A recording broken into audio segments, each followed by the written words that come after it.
G'day there guys, it's Connie here again from Marky Industries, and we are back with some more stories from Reddit. As always, if you enjoy these videos, be sure to hit like and subscribe, and also the notification bell so you never miss an episode. Alrighty, let's get right into it.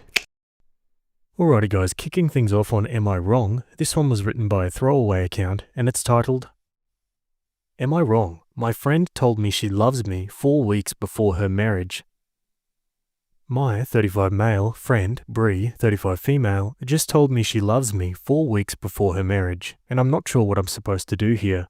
I want to know if I'm doing the right thing. To give some context, I lost my wife 2 years ago. I have a 5-year-old daughter. I have not dated in the last 2 years because I have major trauma from losing my wife. I still love her a lot and don't think I'm ready to move on. I invested all my time in my daughter, who looks exactly like her mother, and my work to keep my sanity for the last 2 years. I've been friends with Bree since we were in elementary school. We lived in the same neighborhood growing up and were best friends. She is an awesome person and we were inseparable growing up. The weirdest part was we had completely different personalities. She was very outgoing and always had a lot of friends. I'm a big introvert, and Bree, along with a few friends, was all I needed. Bree was a serial dater, and I don't remember any time since middle school since she was single. Bree and I never dated though. Bree and I also went to the same college. She never had a stable boyfriend, but just jumped from one relationship to another. I, on the other hand, did not date seriously until I was in my junior year. When I met my wife, she was a freshman and we hit it off instantly. We fell for each other and spent all our time with each other. This strained my relationship with Bree, as I would generally hang out with my wife instead of her. That was the time Bree and I slowly started drifting apart. After college, I moved to a different town for my job, and Bree and I occasionally messaged each other, but nothing beyond that. Bree attended my wedding, and that was the last time I saw her. We kept in touch, but mostly by commenting on each other's pictures or keeping each other updated on significant life events. Bree did reach out to me when my wife passed away, and we talked on a phone call. Last year, Bree and her fiancé moved to my city. I was still grieving, and both have been amazing support for me and my daughter. My daughter loves dancing, and Bree helped me enroll her in dancing and gymnastics classes and sometimes takes her to them. I also became good friends with her fiancé, who is indeed an incredibly good man. My daughter also loves Auntie Bree, and Bree sometimes helps me babysit. Last week, Bree came to my house and asked if we could talk. Her tone sounded serious. She told me that over the last few months, she feels like she started to develop feelings for me and is not sure anymore if she wants to go ahead with the wedding. She felt I also had started developing feelings for her. I told her that I'm not ready for any relationship before I can deal with my mental health, for which I go to a therapist regularly. She tried to convince me that she loved me, we are soulmates, and she felt that we were meant to be together. However, I do not have the same feelings for her. I love her as a friend, but nothing beyond that. We were both emotional, but she said she was glad we talked about this. She left after that. Bree called me that night and told me not to talk about our conversation to anyone. I thought a lot about it and decided that I would not tell her fiancé about Bree and my conversation from last week. I feel it's their relationship and I do not have the right to ruin their moment if Bree decides to go ahead with the wedding.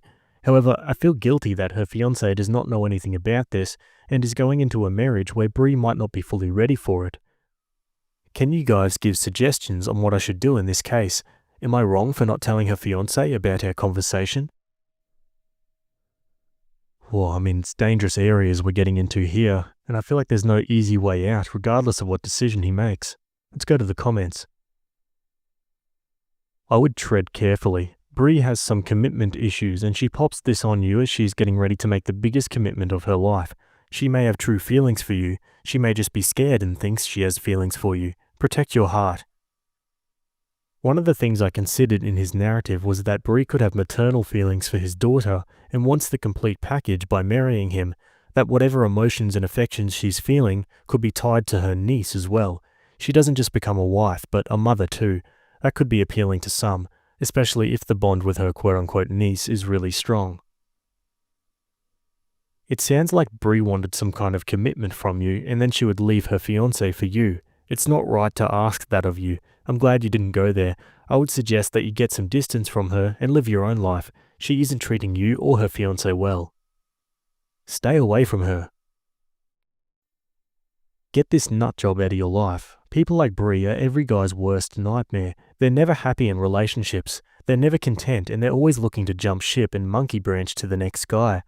Sure, you can get into a relationship with her if you want, but she's just going to have a negative effect on your life, just like she's going to have a negative effect on her fiancé's life. I guarantee that she's telling her fiancé throughout the day how much she loves him. People like Bree are selfish, and she probably has mental health problems that she's able to hide from most people. There's a good possibility that you're not the only guy she's reaching out to behind her fiancé's back too.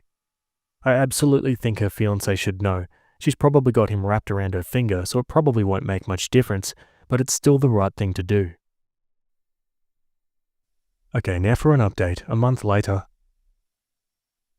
A month ago, I wrote a post regarding my friend Bree telling me that she loved me only 4 weeks before her wedding. The last month has been crazy, and my whole world has turned upside down. Again, for context, I lost my wife 2 years ago, and we have a 5-year-old daughter. Bree and her fiancé Jason, 33, moved to our town a year ago, and we have reconnected as friends, and they've done a lot to cheer me up during this year and bring my life to normalcy. After Bree told me that she loved me, I told her that I was still not ready to move on, as I still miss my wife. She said she understood, and I did not hear from her or Jason for a few days. The guilt was killing me, as I was not sure if I should tell Jason about what she told me. Thanks to everyone who commented on the post, it helped me think the situation through. I finally called Bree after a few days and asked her to meet me for lunch. I talked to her and asked her if she was going ahead with her wedding. She broke down and told me she was not sure. I told her that she should at least talk to Jason regarding her feelings and not be dishonest with him. I also assured her that I would not say anything to Jason, but I just wanted her to be happy. She said she understood and left. That night, I put my daughter to sleep and was watching TV. Around 9:30 p.m., I heard a loud knock on my door, and it was Jason. I opened the door, and he was in tears. He started yelling at me and asking me why I had to steal Bree out of all the people. I tried to calm him down, but he just kept on shouting. I was trying to get him to sit down on the bench on our porch. I told him my daughter was sleeping upstairs, but he slowly was getting more and more physical. He punched me in the face, and I was able to push him off.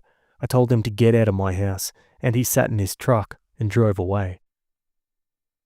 I immediately called Bree, and she was crying and did not sound well on the phone. She told Jason that she could not marry him because she had feelings for me. I was really scared for her after the physical altercation with Jason and told her to gather some clothes and get out of the house. She did that and came to my place. I just didn't feel she was safe with Jason. I consoled her for almost 2 hours and was able to get her to sleep. The next morning, we had to call her parents to let them know about what had happened. Bree kept a brave face, but I could see just how much she was hurting. Her parents asked her to take a few days off and immediately come back home, and she did take a flight in the evening to go home. Over the next 2 weeks, the wedding was called off. Bree and I were talking every day, and she was just very exhausted. She talked to Jason a few times and kept on asking her to take more time to think. However, I think Bree just wanted to get out of it and decided to just break it off with Jason. Currently, Bree is staying with us for the last 2 weeks. She still has a job here and started going back to work last week. I have talked to Bree in detail about what happened. Bree told me that Jason and her were dating on and off for the last 4 years. Jason is not very career-oriented, and Bree is very good at her job. She felt he was a nice and reliable person, but was unsure about him from the start. She felt that she was not getting any younger, and hence they decided to marry. When she heard about my wife passing away, she just felt really bad and wanted to be around to comfort me. When she got her big promotion, which meant she could work in a corporate office, she immediately chose my city and moved here. Jason also moved here and got a new job. She never had any romantic feelings for me back then. As she started hanging out with my daughter and me, she started feeling the bond we shared when we were growing up. Except I was the broken one, and she was taking care of me. She said that she realized that she was enjoying her time with us more than with Jason. She realized she made a mistake with Jason, and what she wanted was right in front of her. Hence, she slowly started thinking about me in that way, and finally told me about it. She knew her relationship with Jason was over the moment she confessed to me. It's a crappy situation, but I'm glad that she realized that before getting married versus after. As for Jason, I feel bad for him. He is moving back to our hometown closer to his family. He's currently in their apartment and will move sometime next month.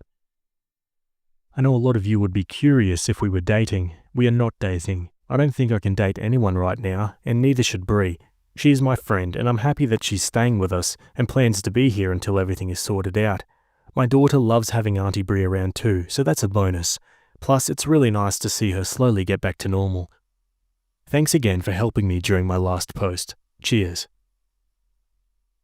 Opie comments further. One of the comments from the original post really stuck out to me when I was trying to decide if I wanted to tell Jason myself about what Brie told me. Following is the comment. Quote, I would not share your conversation. I'd also find a way to pull away from spending any time with her that also does not tear her out of your daughter's life. Not that she is or ever will replace your dear wife and your daughter's mother, because that is impossible. But your daughter at a young age had already lost her mum, and I'd hate to see her traumatized by having another woman in her life abruptly leave. End quote. My daughter really loves having her around, and I also don't want her to lose Brie. I have thought about the pros and cons, and I feel I'm happy she's staying with us at this point. Interesting. Okay, on to a new update, 9.5 months later. I wrote a post 9 months ago about my friend Brie telling me that she loved me a few weeks before she was supposed to get married. For context, I lost my wife 3 years ago, and we have a 6-year-old daughter. Brie and her fiancé Jason moved to our town a year ago, and Brie confessed her feelings for me just weeks before her wedding. Things went south quickly, and Brie ended up breaking up with Jason and cancelling the wedding. She was staying with us when I last shared an update. I think the story was picked up by some popular YouTube channels, and people have been messaging me to find out what happened afterward. I wanted to maintain our privacy, especially since many of our family members saw the video and recognized my post. They didn't know that Jason had assaulted me, and I had to assure everyone that we were safe and okay. I'm feeling particularly happy this week, so I thought I'd share an update. Firstly, the reason Brie moved in with us while Jason was still in town was because I had a temporary restraining order against him. Brie also filed for one but was denied, as he had never directly threatened her safety. She said she felt secure with us because of the TRO, and I agreed. Jason didn't cause any issues after that, though he continued texting Brie, asking her to work on their relationship. Eventually, he moved back to our hometown in February, and we haven't heard from him since. Brie got her own apartment once Jason left town, but she remained very much a part of our daily lives. I enjoyed having her around, and my daughter loves her. In April, Brie brought up the idea of us dating again. I explained that I wasn't over my wife's death and didn't want to be unfair to her because I still love my late wife deeply. Brie told me she knew she could never replace my wife, nor did she want to. She shared a beautiful analogy. She said, "My heart is like a big pot. It holds a lot of love for my late wife, but it also made room for more love when my daughter was born." Loving her wouldn't erase my love for my wife or daughter. It would simply mean there's more room in my heart than I realized. I took a month to think it over, talking to my mum and mother-in-law, late wife's mum, who both encouraged me to give a relationship with Brie a chance. We officially started dating in May, and it's been surprising how quickly we fell in love.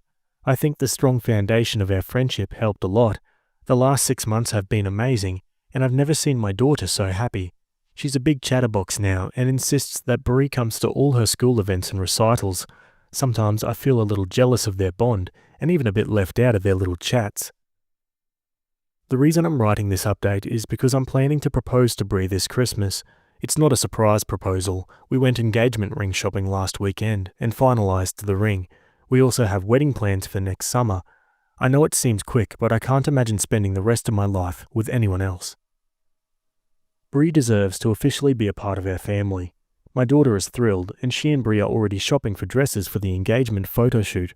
Our families couldn't be happier, and we plan to get engaged at a small gathering of family and friends over Christmas weekend in our hometown. I know some people judged me for taking Brie in after she left Jason, and others judged her for leaving him at the altar. Life isn't easy, trust me, and things don't always go as planned, but I'm grateful Brie found the courage to tell me how she felt back then.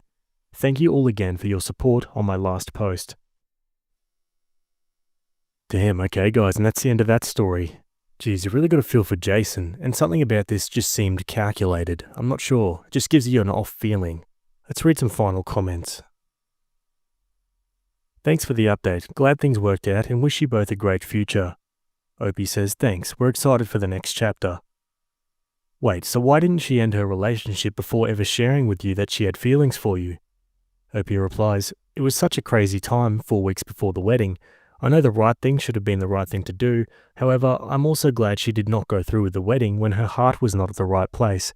I feel bad for Jason too, but I think it's better for him it happened, instead of learning about it after getting married. I did initially blame myself for all the pain that I caused Bree. I know she would have been married happily to Jason if I did not exist, but through therapy, I've learned to let go of the guilt. It was something I could not control. So you explained to her that you were still grieving your wife, and she gave you some stupid analogy to pressure you into dating her? She sounds desperate and dumb, and not a good influence for your child. I feel bad for your daughter. I seriously doubt your wife would approve of this for her. Her analogy was pure manipulation, and you're too stupid or too horny to see it. It's been less than a year. Good luck, dear horny man. You're going to need it. Your wife would be ashamed of the damage you're going to end up doing to your daughter in all of this. You let a manipulative woman con her way into your bed and home. Geez, those last comments were a little bit harsh, but I think the concern was a little bit warranted. What do you guys think? Let me know your thoughts down below. Anyway, we're going to leave that one there and move on to another story. Okay, we're now over on True Off My Chest. This one was written by user Captain Andrew 12, and it's titled, I might die in 7 hours, and I'm not afraid. I, 14 male, have a bone disease known as multiple hereditary exostosis, or MHE. It causes benign bone tumors to grow everywhere on my body. Although they aren't cancerous, they are very painful when they are near a nerve. A lot of these tumors have grown in my knees, fingers, and ribs. You can probably guess there are a lot of nerves and muscles there that can be pinched and pierced. It hurts quite a lot. I'm constantly at level 5 pain on a scale of 1 to 10. I can only walk for up to 2 minutes.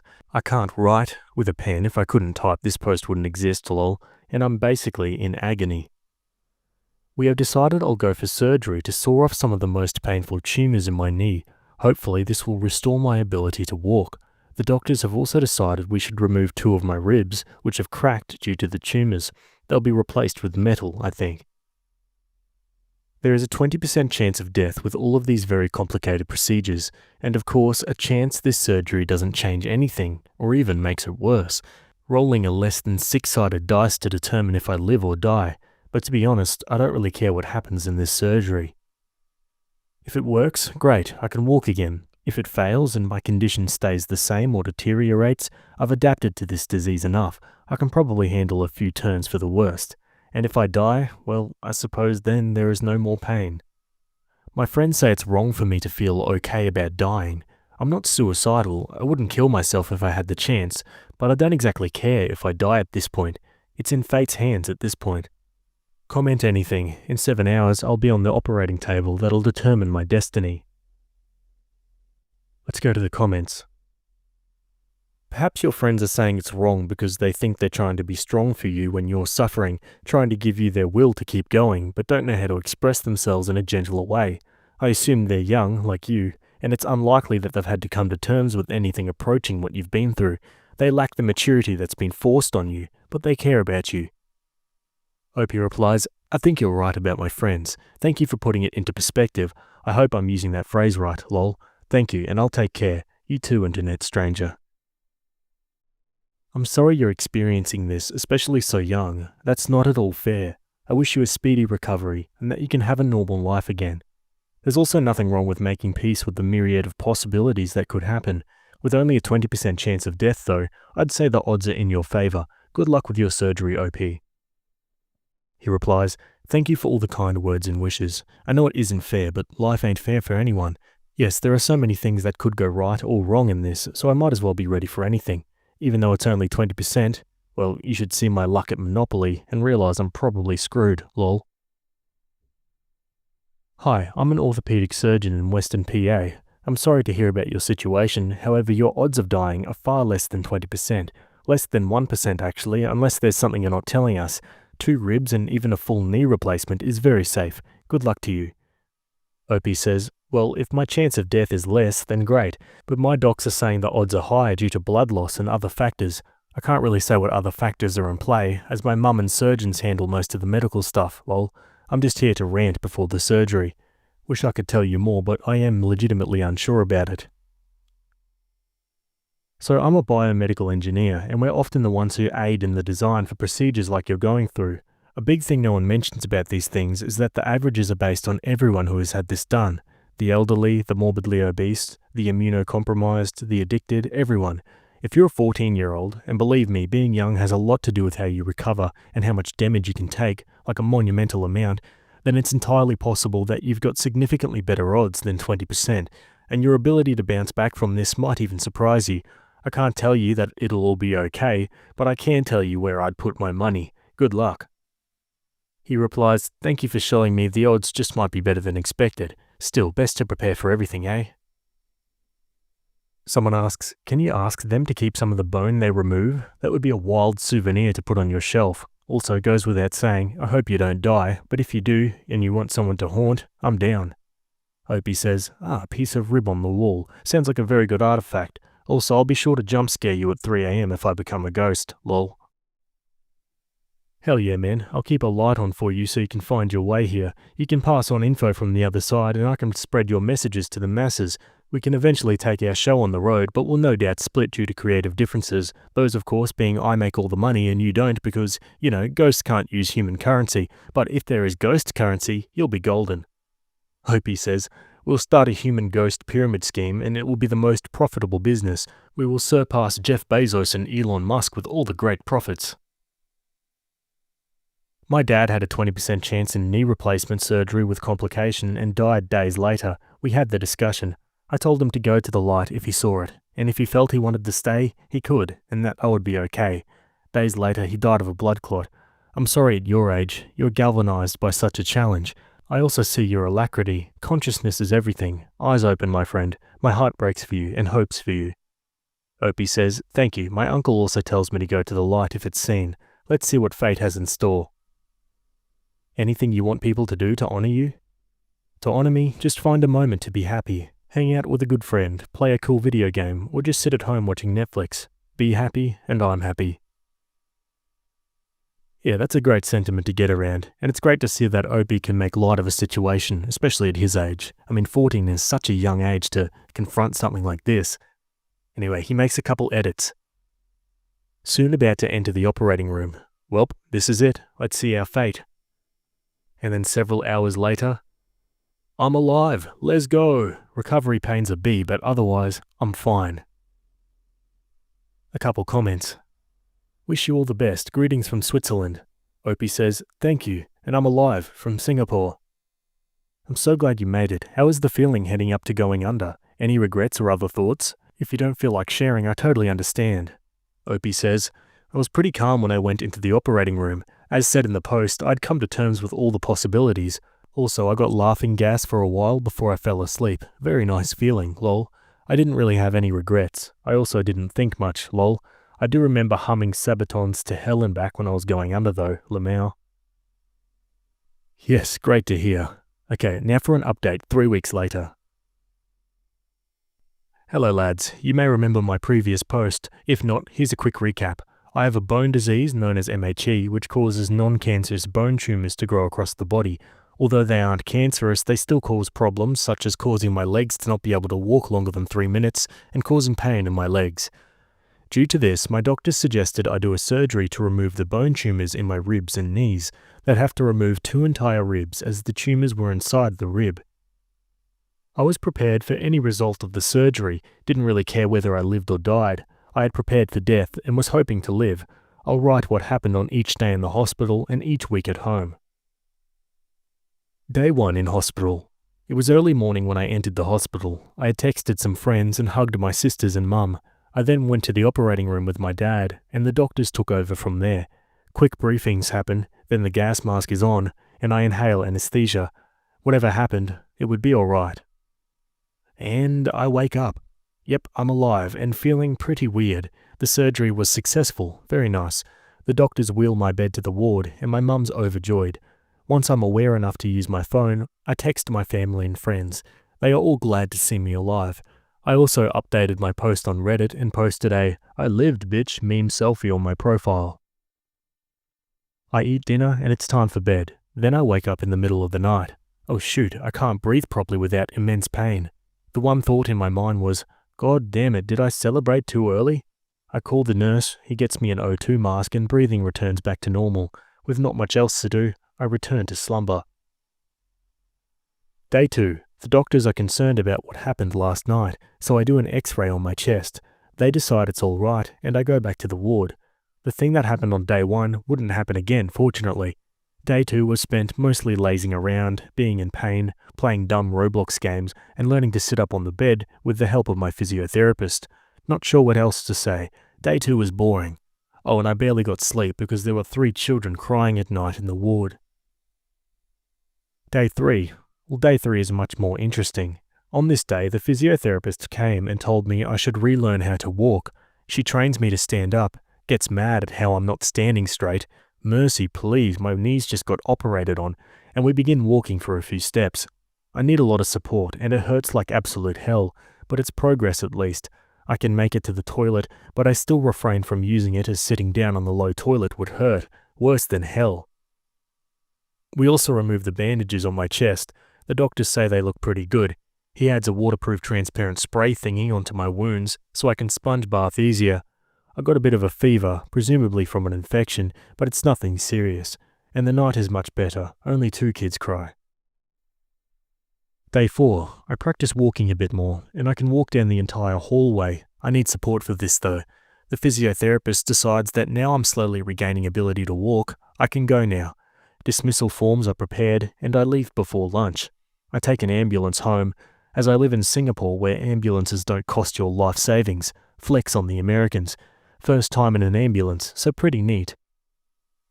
I spent the rest of day 4 chatting with sisters and forcing my sis to buy me video games, and I can finally sleep without crying children, yes. Week 1, day 5, 6 and 7, pretty boring, spent most of it playing video games, lol. Week 2, I begin making progress and walking by myself. I can walk a good 5 to 10 minutes without rest. This is actually really good progress. I'm shocked at how fast I healed. I also revisit the hospital and they removed the stitches in my knee. Nice. Week 3. This is where we are now. I can walk for up to 15 minutes, longer than I could ever imagine last year. Wow, I'm super happy to be at this point. Today I'll try to use stairs and see if I'm capable of doing that. I'll update y'all if it's successful. I would also like to thank everyone for leaving nice comments on my previous post. I appreciate all the kind words. Life is getting better now, and I'm glad I'm still alive.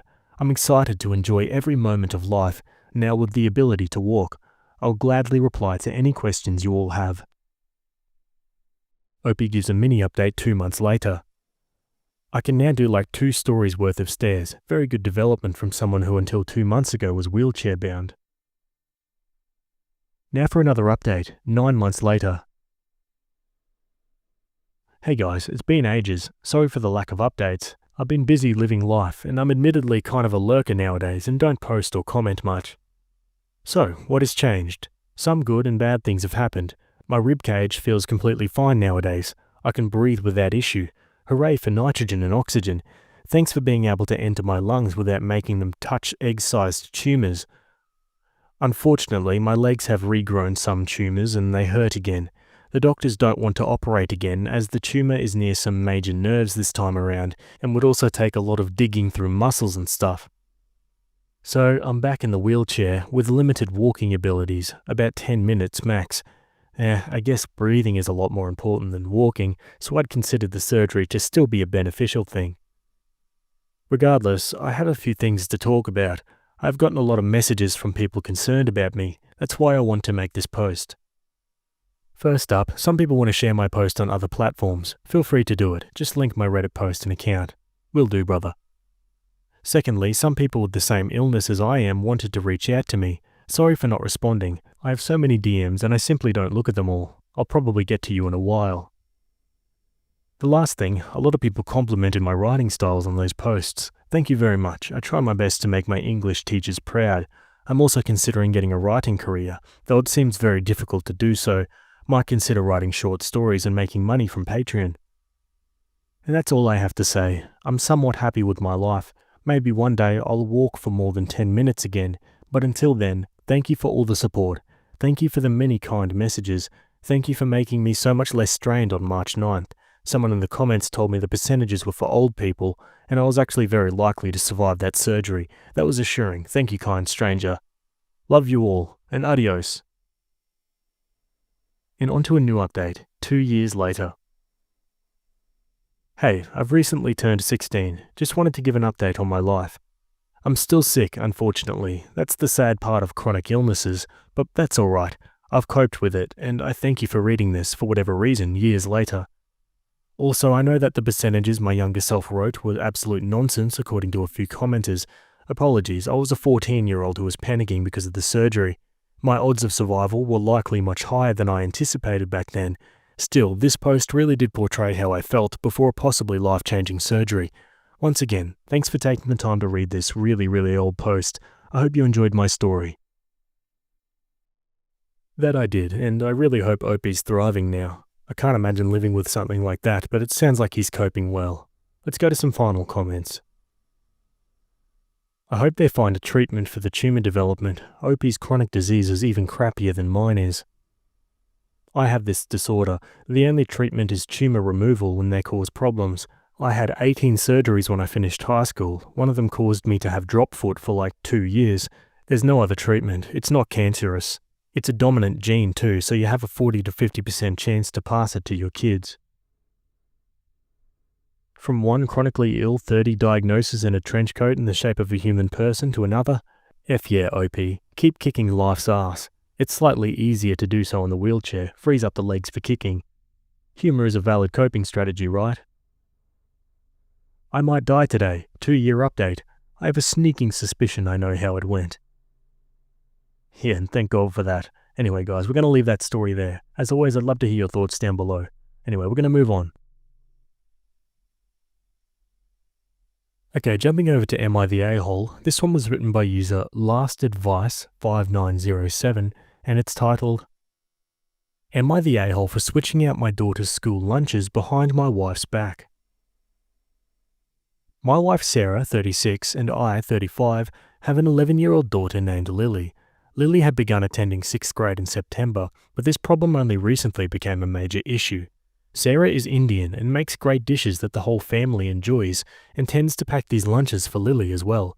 She typically packs Lily a rice with dal in a container or something similar, which she had no issues with in elementary school. However, recently, Lily came sobbing to her mum and I about the lunches she took. The kids at school had been making fun of her food, which absolutely made my heart break. I had struggled with the same thing at her age. I come from a Chinese family and would always take homemade food to school too. And when I asked her if she wanted us to report the problem, she begged us not to so she wouldn't be called a snitch or worse. When Sarah heard this, she simply contacted the principal, which I didn't want to resort to at first, and left the issue, telling Lily she wouldn't be buying school lunch and to just ignore the other kids. The same problem occurred every day. Lily would be coming home feeling extremely upset, and there were even times Sarah would yell at Lily for not even touching her school lunch. We both had talks with Lily about her culture and how she should be proud, have contacted the schools, but the school is ignorant of the issue. They simply had a talk with the parents and ended it there, and Lily isn't budging. I don't want her to starve because so many days she doesn't even eat her lunch. I know how brutal middle schoolers can be, and I didn't want Lily to feel insecure or upset, even if it meant making her take other lunches, but Sarah refuses to make other lunches. I began to make other lunches for Lily, like sandwiches or sometimes mac and cheese, so she'd feel more comfortable eating it in school in front of her classmates as a final resort when nothing else worked. I would take Lily's lunch for myself at work and pack her own lunch early in the morning, which she finished and seemed happier when coming home daily after. However, this only worked for about 2 weeks until Sarah found out and was infuriated. She said I was denying Lily her culture and she needed to learn to stop being insulted by other kids, telling me I'm raising Lily to get whatever she wants. Is Sarah right? Am I the a-hole? Yeah, no, you gotta understand how kids are. And it seems like the mum's completely oblivious to the fact that going to the principal is not going to do anything. I mean, if anything, it's going to make it worse, right? Like, how out of touch do you need to be to think that telling on the kids is going to solve the problem? Let's go to some comments. Not the a-hole. Middle school is a time when kids are merciless to each other. It's also a time when children want to fit in, and when they start to exert control over those things that their parents used to do for them. Your wife is not helping your daughter exert agency and make choices. Her dismissal of your daughter's concerns and wishes are bound to create resentment and will result in a massive blow-up when your daughter is older. Worse yet, it almost guarantees that she will reject all things related to her ancestral culture because she'll associate that culture with conflict on all sides. Discuss compromises such as keeping the home foods for after-school snacks, but even more importantly, encourage your wife to listen to your daughter's concerns and to take her wishes seriously. Not the a-hole. Culture is important, but so is your child's comfort, health, and happiness. It sounds like you tried to do everything you could to rectify the situation before resorting to this.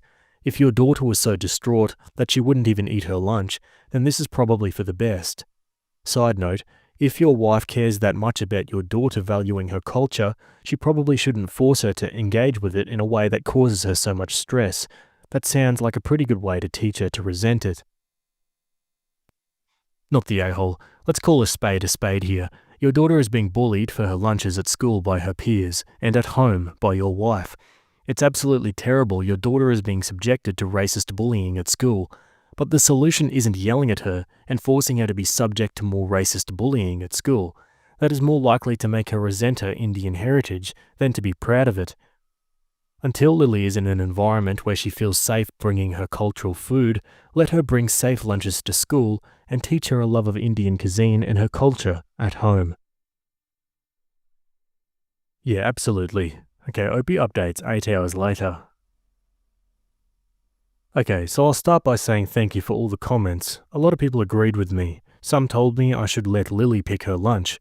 I showed the post to Sarah and it took about an hour or so, but we both sat down and talked with Lily on where she wants to go from here, and she said she liked the lunches I packed her, etc. However, we also figured out this bullying had been going on for longer than just 2 or 3 weeks. So Sarah agreed to let Lily take whatever lunch she wanted on the condition that she'd eat homemade food, Chinese or Indian, for dinner and breakfast still, and we all agreed, so Sarah got her part in it. As for the school, since the principal hardly did anything, we reached out to the school board superintendent and are still waiting for a response. I think this would solve the issue better too, and when we get a response, I'll post a second update. Thank you for the advice. One comment says, I'm so glad you were able to get through to your wife and that you're escalating the bullying issue further. Out of curiosity, do you only eat Chinese and Indian food at home? I can imagine it's hard to keep in contact with your culture, and that's a strong way to do it, but I grew up eating food from many world cultures at home, including each of my parents and my country, along with that of many other countries from around the world, so was surprised by that aspect. It didn't really occur to me that some people only eat food from one culture until reading this. Of course, Indian and Chinese cuisine allows for a wide range of delicious food, and there's restaurants for anything else, so I don't blame you. I'm really glad some flexibility has been allowed, as forcing is one way to make your child resent her culture, which would be so sad. Opie replies, Nope, although I see how what I said is misleading. She orders out some nights, we make pizza or other meals some other nights, and definitely not always on special occasions. Now for a final update, a bit over 2 weeks later. So, I'm sorry for taking so long to update, but we managed to resolve everything. The superintendent and school board were actually incredibly helpful and got back to us within 2 days to schedule a meeting about this. I don't want to go too much into detail, but there were 2 specific girls who played a big role in the bullying. I believe one of them got detention for some time, and another got suspended because she'd done this before. Their parents were also super apologetic and supportive of Lily, and didn't try to get in the way of the consequences, which was really nice. As for Lily, she's doing much better, and is definitely more content and happier when she comes home from school. Thank you. Okay guys, and that's the end of that story. Yeah, it's a sad reality that kids still get picked on for things like this, but I'm glad the school board got involved and, nipped it in the bud, so to speak. Anyway, let's go to some final comments. I'm not shocked to hear that the school board had to get involved. So much of the admin team at every school I've worked at has always had a few extremely negligent or outright racist people in it, and a whole host of others who would cover for them because it's easier to do that than to address the actual problems. At one school, the VP made a joke about me and my teacher aide being Feather and Dot because I'm native and she was Indian. This kind of stuff is way too common in schools. Asian kids getting picked on for having weird and smelly lunches is a tale as old as time. Give it a few years and those school bullies are going to be paying top dollar for the same kind of food they were mocking Lily for bringing to school. Yeah, absolutely. I mean, personally, I love Indian and Asian food in general. What about you guys? Let me know your thoughts down below. Anyway, friends, that's it from me today. I hope you guys enjoyed those stories. Thanks for making it to the end, and I'll see you all in the next video. Have a good day. Cheers.